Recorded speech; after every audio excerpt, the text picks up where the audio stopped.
नमस्कार, साहित्य जगत में आप सभी का स्वागत है।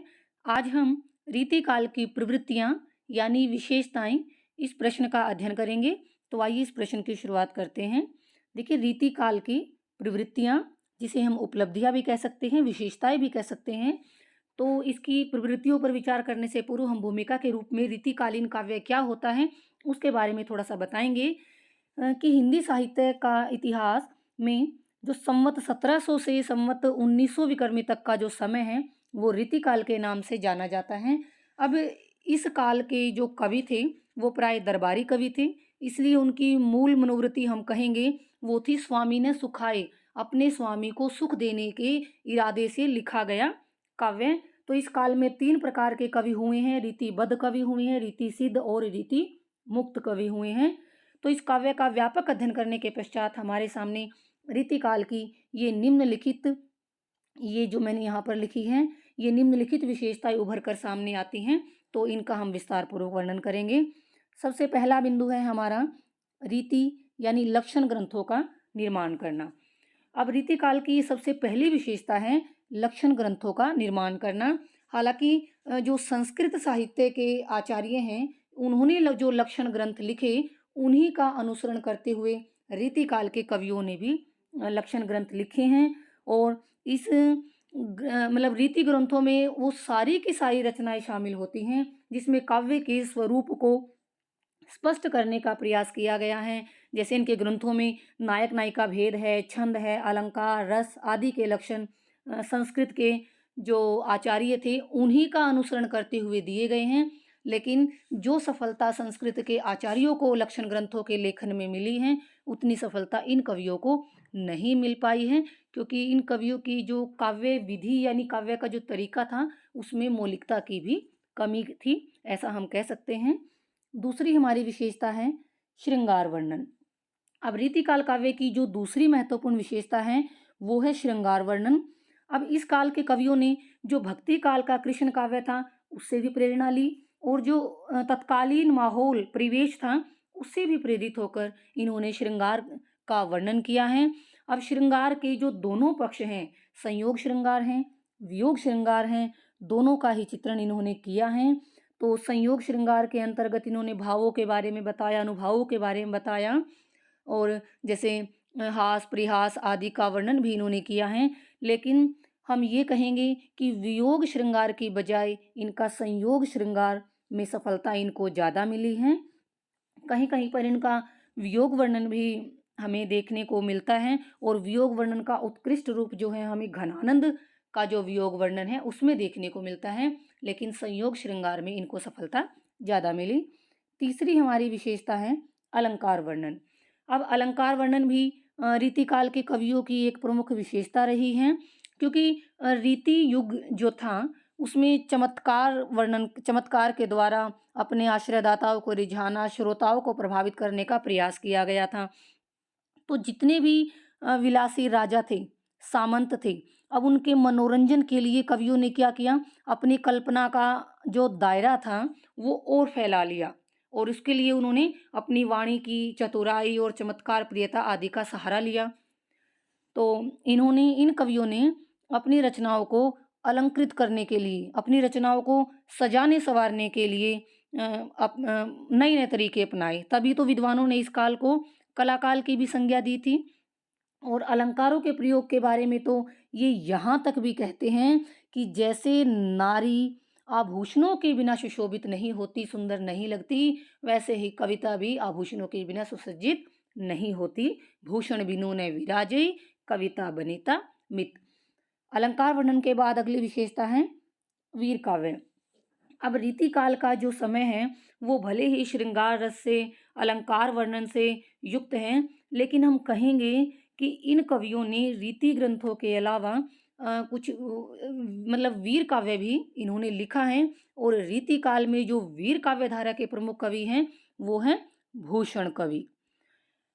भूषण कवि जिनके आश्रय में रहे, जैसे शिवाजी महाराज हैं, छत्रसाल महाराज हैं, तो उनको इन्होंने अपने काव्य का नायक बनाया और उनकी वीरता का बड़े ही ओजस्वी भाषा में वर्णन किया है।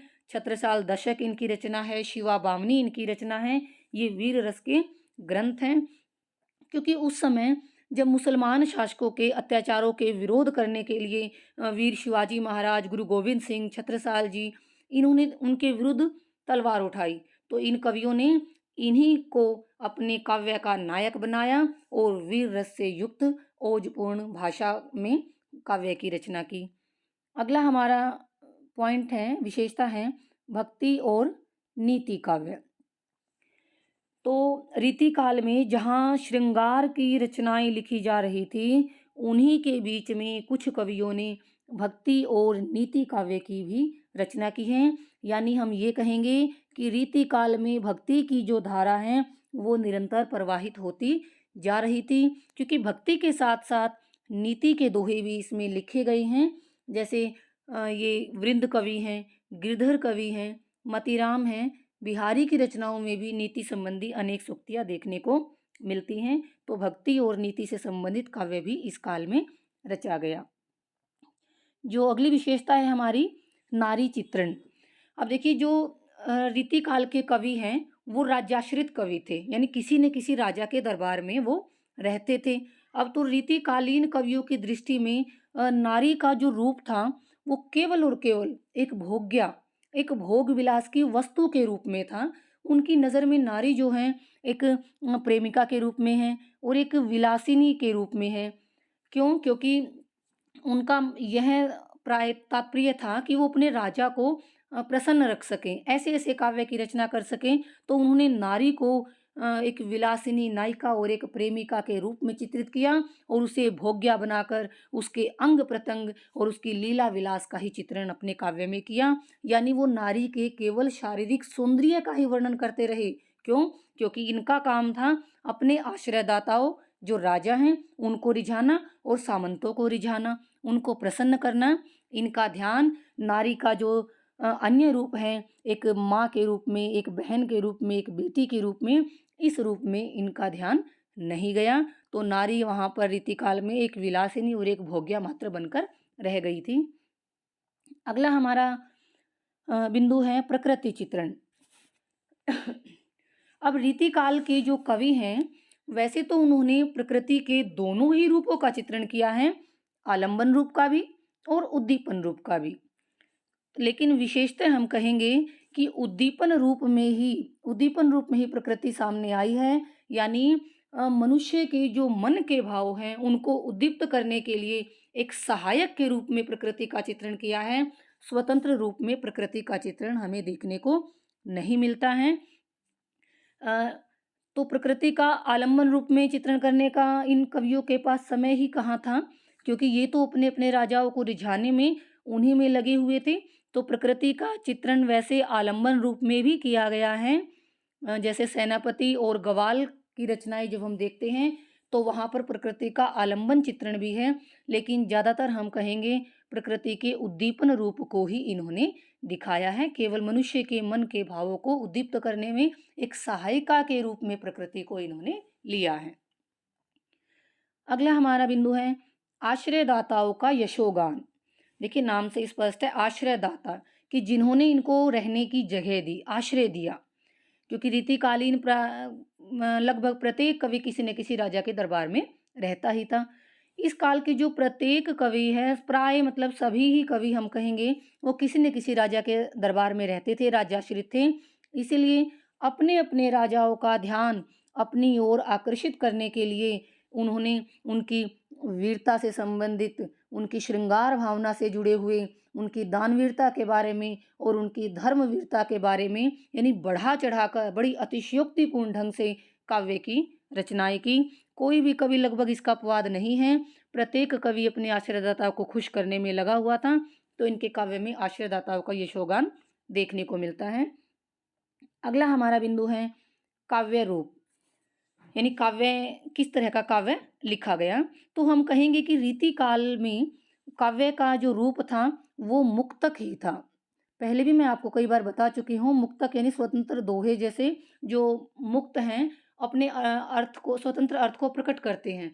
लेकिन प्रबंध काव्य जो है उसमें कथा आपस में गुथी हुई होती है, उसके लिए हमें अन्य भाग को आगे पढ़ते रहना पड़ता है, तब वो कथा समझ आती है। लेकिन ये मुक्तक में जो दोहा सवैया होते हैं ये अर्थ को स्पष्ट करने में सक्षम होते हैं। तो मुक्तक रूप ही की रचना इसमें ही थी। क्यों? क्योंकि अब वातावरण कैसा था? दरबार कैसा था? बिल्कुल वासना में वातावरण था। वो हमेशा राजा भोग विलास में ही इन्हीं में डूबे रहते थे, मदिरा पान में, सुरा और सुंदरी में उलझे रहने वाले राजा। तो उनके पास इतने लंबे-लंबे प्रबंध काव्य सुनने का समय ही नहीं था। इसीलिए मुक्तक का रूप जो है वहाँ पर ज़्यादा प्रचलित हुआ। हालाँकि हम ये कहेंगे कि इस काल में कुछ प्रबंध काव्य भी लिखे गए हैं, लेकिन मुक्तक काव्य अगर एक सागर के समान है, तो प्रबंध काव्य इस काल में एक छोटे से तालाब के रूप में ही हमारे सामने आते हैं, यानी अधिकांश जो है मुक्तक लिखे गए हैं, प्रबंध काव्य नहीं। तो काव्य का रूप कैसा है? मुक्तक है। अगला हमारा बिंदु है अंतिम, ब्रज भाषा की प्रधानता। अब देखिए रीतिकाल का ये जो समय था, वो भाषा की दृष्टि से अगर हम कहें, तो साहित्यिक ब्रज भाषा का काल था। यानी इस काल के कवियों ने ब्रज भाषा के रूप को ही परिमार्जित किया, उसी के उसमें अपनी भाषा के रूप में ब्रज भाषा को ही चुना।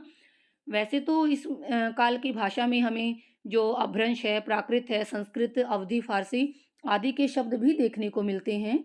शब्द ही देखने को मिलते हैं, लेकिन ब्रज भाषा को इन्होंने चुना क्योंकि ब्रज भाषा बड़ी मधुर है, कोमल रसों को अभिव्यक्त करने में सक्षम है। तो उसी मधुरता के कारण ब्रज भाषा की इस काल में प्रधानता रही। और अगर छंदों की दृष्टि से भी हम देखें, तो इन कवियों ने प्राय दोहा, सोरठा, कवित्त, सवैया आदि छंदों का प्रयोग किया है।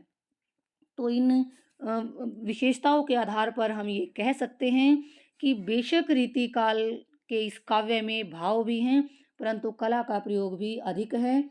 तो ये थी रीतिकाल की विशेषताएँ। मैं उम्मीद करती हूँ कि आप सभी को यह प्रश्न अच्छे से समझ आया होगा। इसी के साथ आप सभी का बहुत-बहुत धन्यवाद।